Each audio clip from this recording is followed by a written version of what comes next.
Firefighters evacuated homes due to a brush fire in Granada Hills. No one was hurt and no homes were damaged.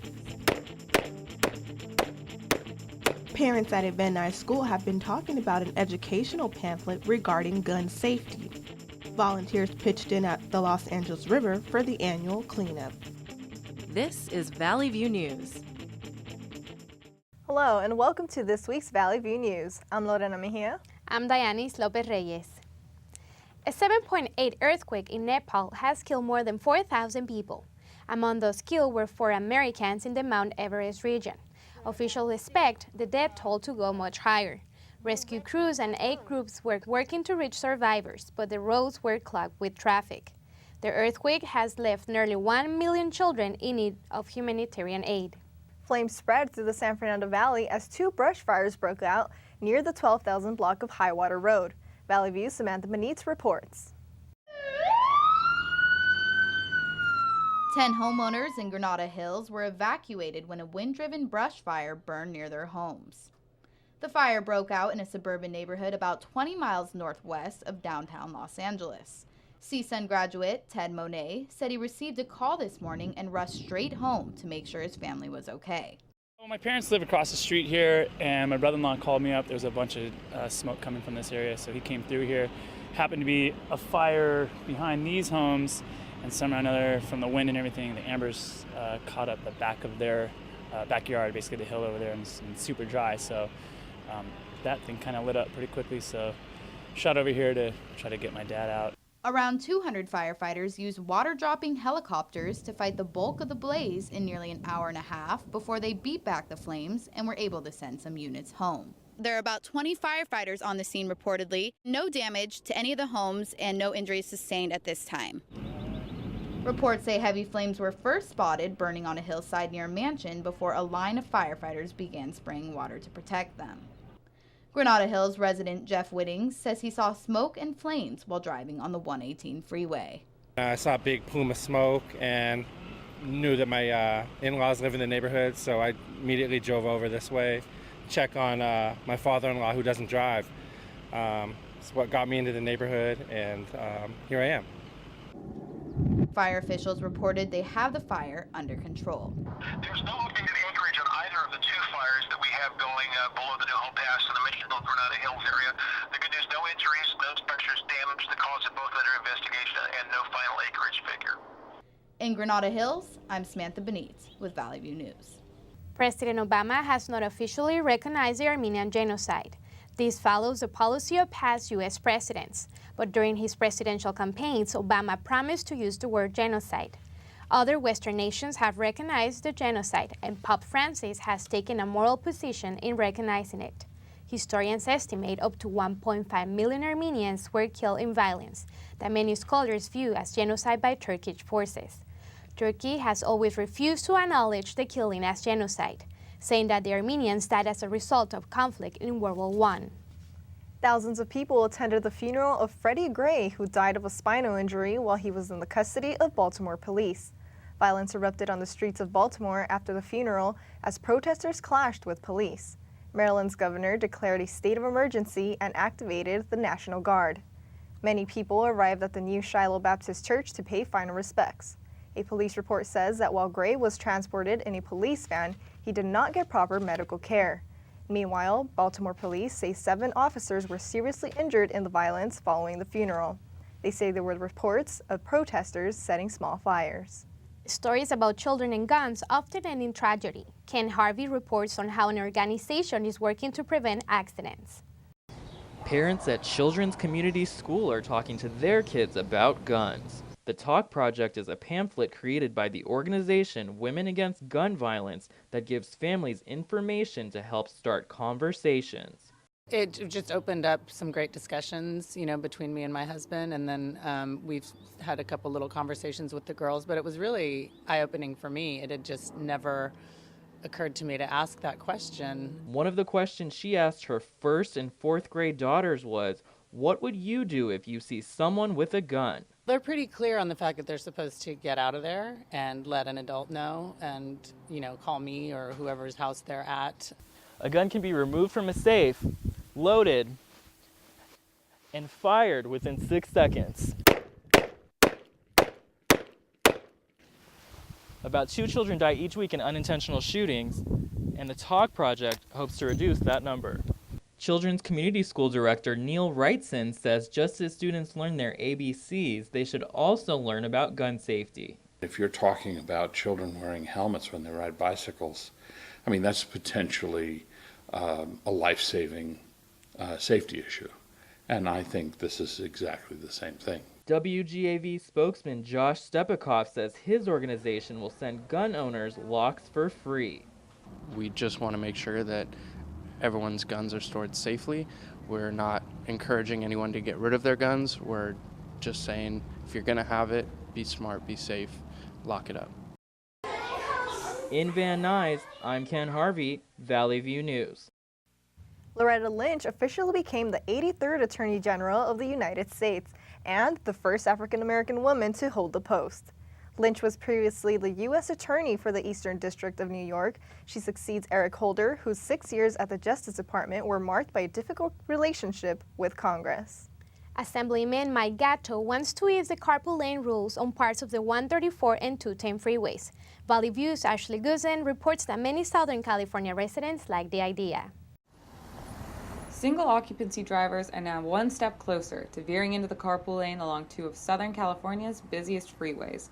Assembly Bill 210 proposes the establishment of a pilot project that would allow solo drivers to access high occupancy lanes, or HOV lanes, during non-peak hours on parts of the 210 and 134 freeways.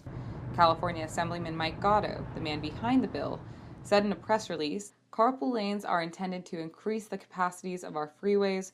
When motorists are stuck in bumper-to-bumper traffic at midnight while carpool lanes sit empty, none of those goals are being met.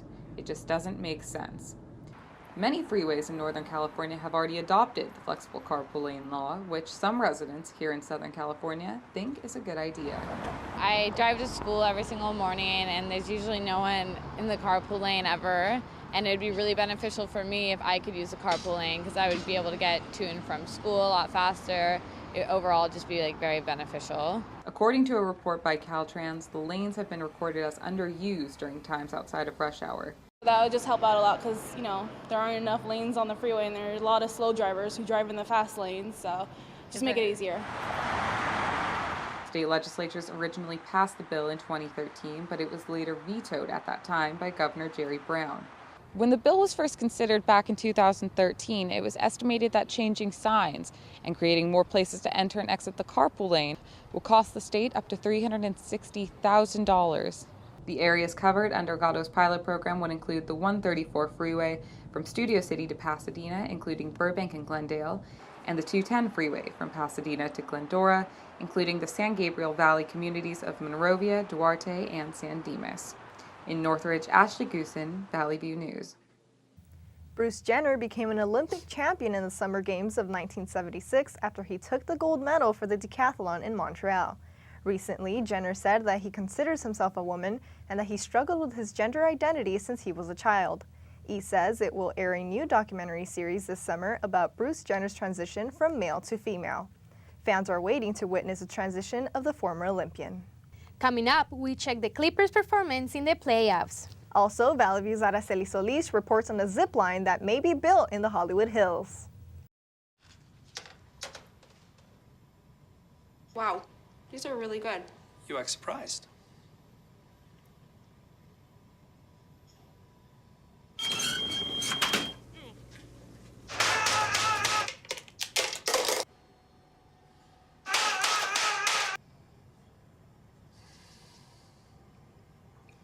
Practice makes perfect. You don't have to be perfect to be a perfect parent. There are thousands of teens in foster care who don't need perfection. They need you.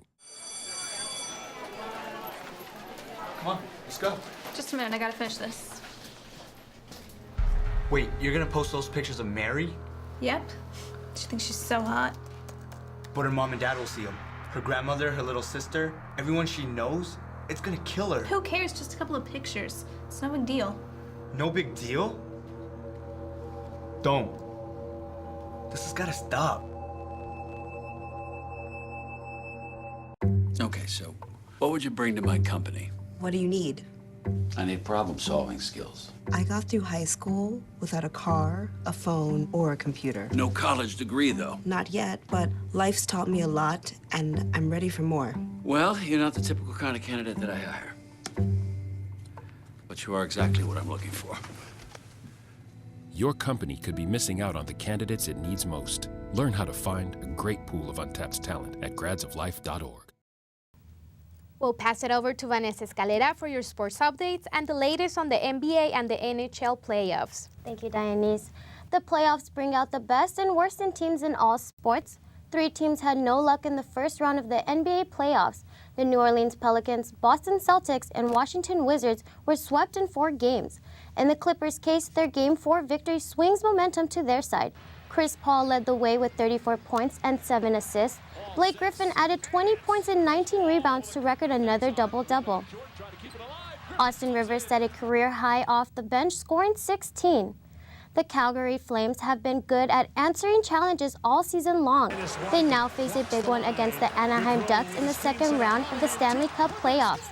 The Flames made an impressive third-period comeback over the Vancouver Canucks that helped them clinch their first-round series.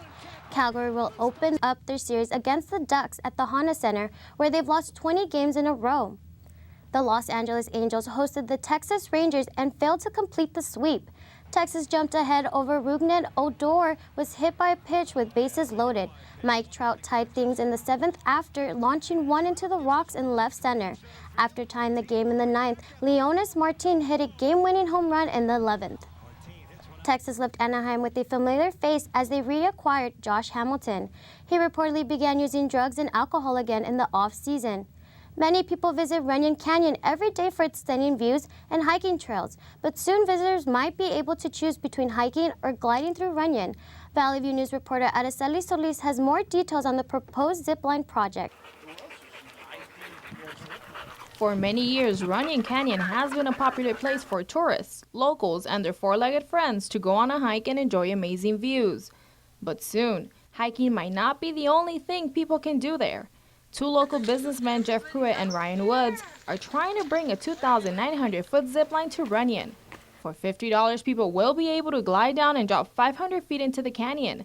Some residents are concerned about the increased traffic they will bring. I think ziplining sounds fun, but I don't want even more people up here. Sometimes you can't park at all. Like if I'm not on a bike, it can take like 30 minutes to find a place. To help with the parking issues, Pruitt and Woods have also included in their proposal a shuttle that will take people from the Hollywood and Highland Center parking area to Runyon Canyon. Some visitors aren't thrilled about the idea and don't see themselves using the zipline very often. I honestly don't think I would. I mean, I come here to hike, not really to use the zipline. It seems a bit unnecessary. It'd be a cool experience, but I frankly would rather hike the trail what it's meant to be used for. But some of those who have ziplined before think gliding through Runyon Canyon would be a great idea. Yeah, I'm down. I like zipline. I've done it before. It's pretty awesome. The proposal is still in its infancy stage, and it will be a while before the neighborhood council can come to a decision. The local businessmen trying to bring the zipline to Runyon say the project could generate as much as $8 million.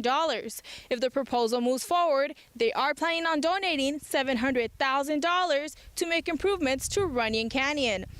In Hollywood, Araceli Solis, Valley View News. The bout between Floyd Mayweather and Manny Pacquiao is shaping up as the richest fight in boxing history. 5 sponsors of the highly anticipated bout have chipped in a record $13.2 million. That's about 4 times more than the previous record. Tickets for the fight sold out online in less than 1 minute. Many are being resold in the secondary market for up to $100,000 for a single seat. The bout is expected to bring in at least $400 million. Champion MMA fighter John Jones is the main suspect in a hit-and-run accident in Albuquerque, New Mexico. Jones allegedly fled the scene of the accident. Police say they found marijuana in what they believe to be Jones's rental car. Police reported that paperwork found inside the car belonged to a Jonathan Jones. The paperwork included MMA information and rental car paperwork from Enterprise. There were no serious injuries from the accident. Many people think the LA River is not much more than a concrete channel, but some people have been working to change that. Valley View's Dianese Lopez Reyes reports on a yearly river cleanup that has been attracting a lot of people. Keeping clean the LA River hasn't been an easy task. For 26 years, the nonprofit organization Friends of Los Angeles River invites Angelinos to help clean up the river. What we're doing in the city of Los Angeles is letting this river help our city get revitalized. So we really are interested in cleaning it, and the more you can show that it's a clean, natural river, the more people will appreciate it and realize that this city grew from this place and became a great city because of this river. The Big River cleaning not only benefits the LA River, but gives children, parents, students, and other members of the community the opportunity to help the environment. It's really important. It's pretty if it's not trashed. So it's one of our, resources here, one of our places that defines LA. We're helping clean up whatever trash, big or small, to help out the river. It's interesting how people just throw stuff in, and there've been a lot of clothing items, and it's really just odd how no one really seems to care. Hundreds of bags full of trash with different items were collected today at Los Angeles River. The LA River runs over 50 miles from the suburbs of the San Fernando Valley to the ocean in Long Beach. It flows through 14 cities and many neighborhoods. In Northridge, if you threw a cigarette butt into the near the river over there, it's probably in here right now because that's how far it goes. Fuller's annual work party includes live music performance, gift giveaways, family activities, and refreshments. Their first river cleanup was 30 volunteers working together in Los Feliz, but the event has grown.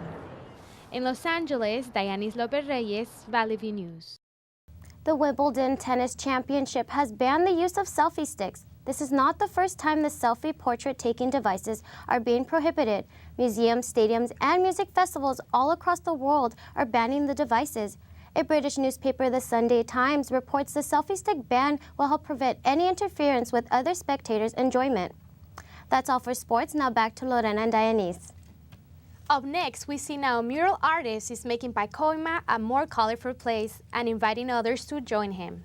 We also take a look at President Obama's funnier side.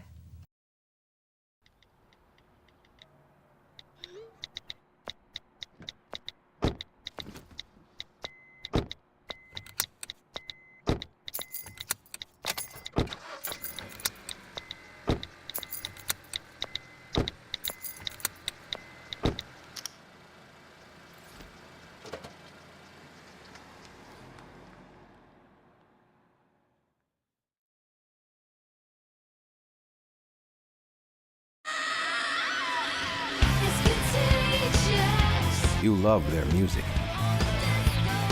Why would you steal it? When you illegally download your favorite band's music, they might just disappear. Downloading music without paying for it is just not cool.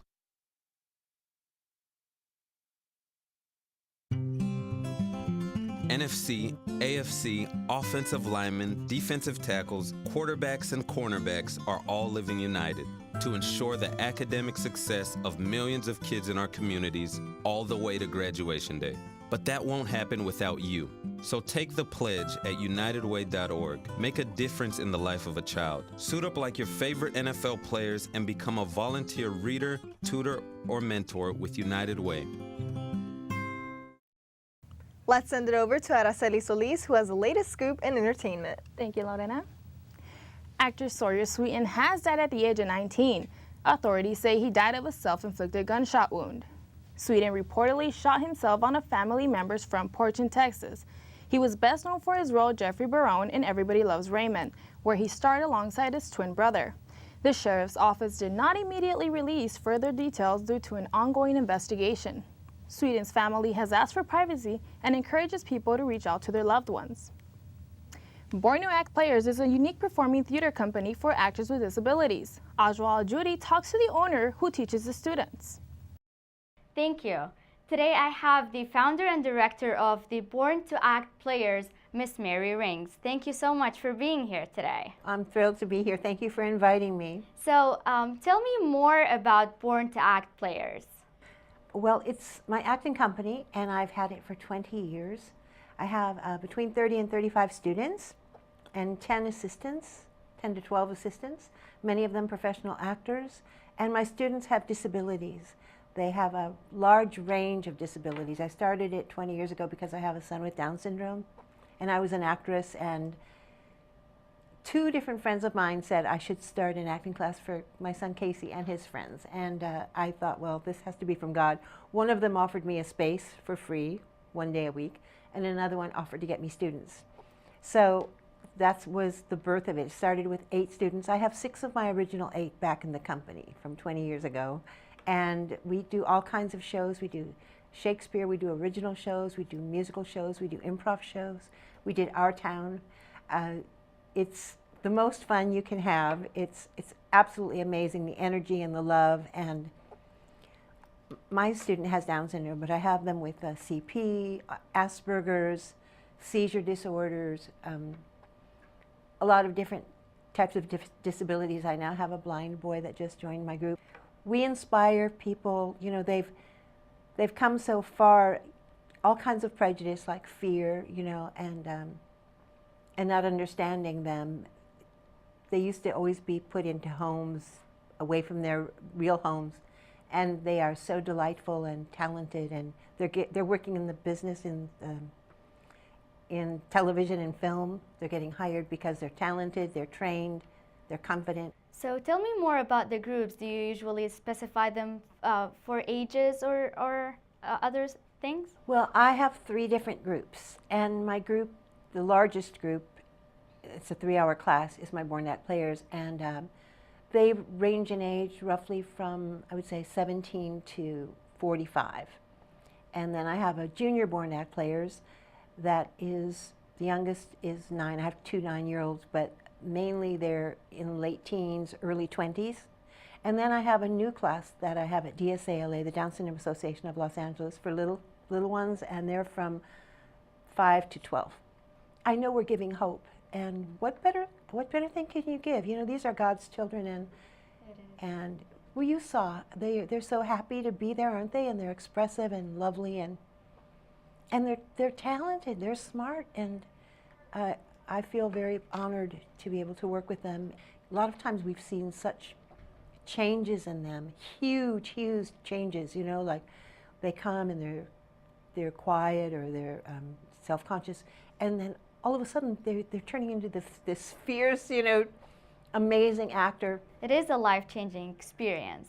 So tell me, how often do you have shows with the students that you have? We have shows twice a year.